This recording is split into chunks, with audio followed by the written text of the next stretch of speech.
U.S. Bishop Snub Cardinal Mahony's puzzling intervention. It is entirely likely that the lopsided vote in favor of the USCB's new Eucharistic document was produced in part by a reaction against Mahony's unusual interview, published by Vatican News.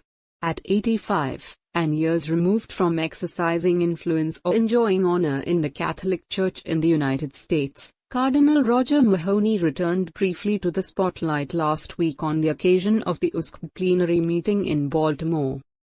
Cardinal Mahony sought to lend his prestige to those opposed to the mystery of the Eucharist in the life of the Church, a restating of Catholic doctrine on the sacrament at the heart of Catholic faith and life. It did not go well. The document passed nearly unanimously, 222 to 8. It is entirely likely that the lopsided vote was produced in part by a reaction against Cardinal Mahony's unusual and puzzling intervention.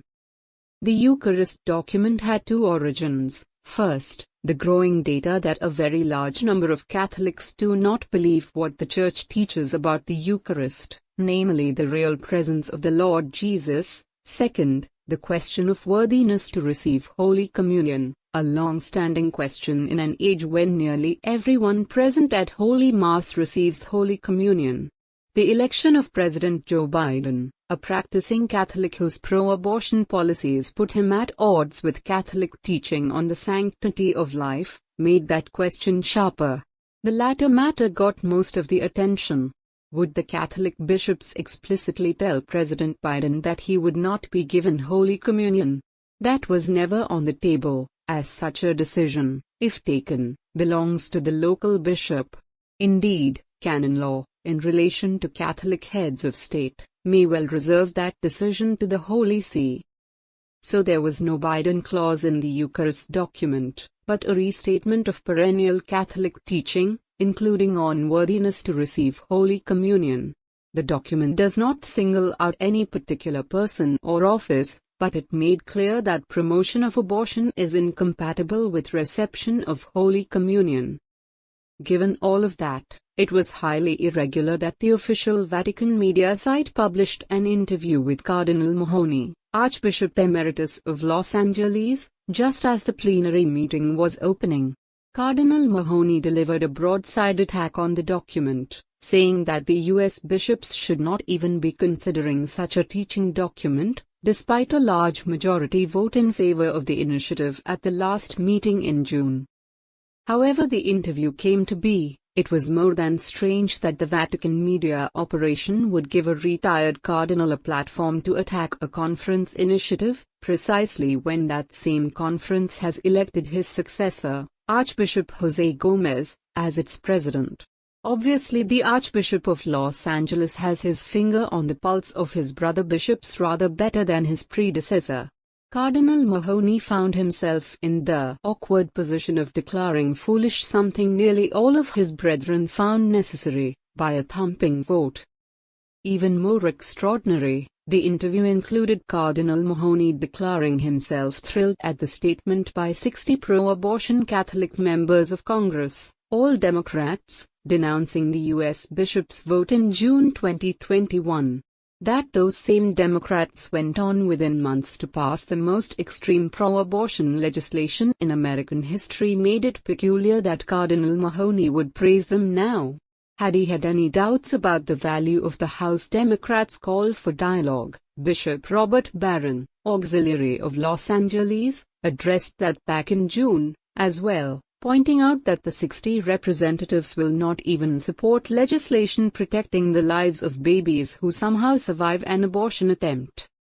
The U.S. bishops are all too aware of Cardinal Mahony's delicate relationship with Archbishop Gomez.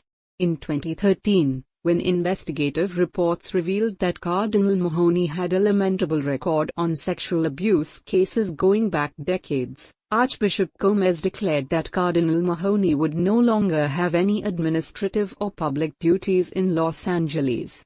While the limiting of his public duties was not formalized, only the Holy Father can sanction a cardinal, it was as dramatic a declaration of non-confidence as one could expect. It was not only in Los Angeles that Cardinal Mahony's presence was not welcome. In 2018, He was appointed a papal legate to anniversary celebrations in Scranton, Pennsylvania. Local Catholics made it clear that they thought Cardinal Mahony's presence would sully, not elevate, the occasion. The diocese took the same view, and, suddenly, the cardinal discovered himself otherwise occupied. In living memory there is not another case of a papal envoy being summarily rejected by the people to whom he was sent on a purely ceremonial mission. Every American bishop knows that there is an informal deal on offer from the elite media. Adopt some liberal political positions, soft-pedal the church's more countercultural teachings, declare oneself thrilled with Democratic politicians, and you will get a pass on sexual abuse cases.